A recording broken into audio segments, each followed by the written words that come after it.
Hi, I'm Mike Brandl from the University of Texas at Austin.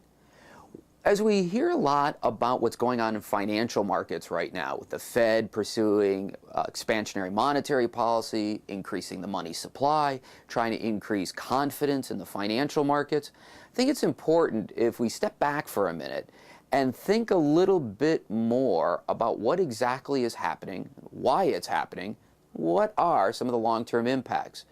First off, let's think about the idea of confidence. Why is it that there's becoming this lack of confidence in financial markets? After all, that's one of the things that brought Bear Stearns down, is that people simply did not have confidence in Bear Stearns, and thus they wouldn't take the counterparty risk. Well, one of the things that we're seeing is as these financial institutions are running into problems, even having bank runs, we see the executives coming out and making proclamations that their financial institutions are safe and sound.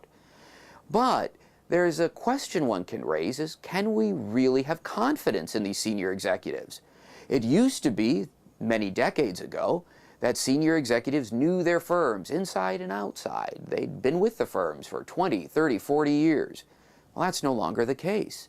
Instead, what we see are executives jumping from firm to firm to firm, trying to get the highest payout possible for themselves.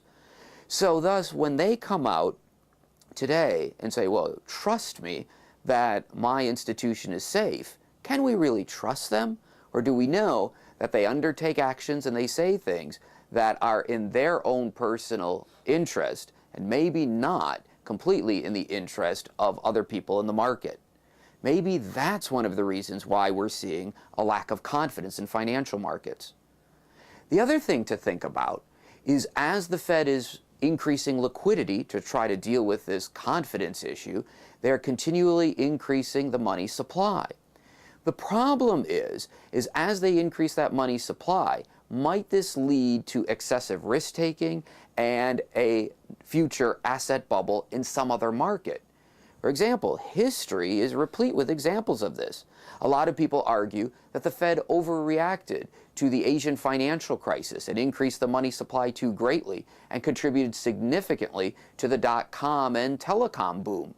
A similar argument has been made that the Fed overreacted and went overly expansionary after the terrorist attacks in 2001.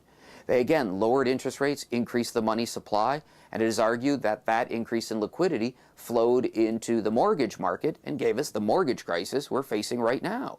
So is the Fed making the same mistake yet once again?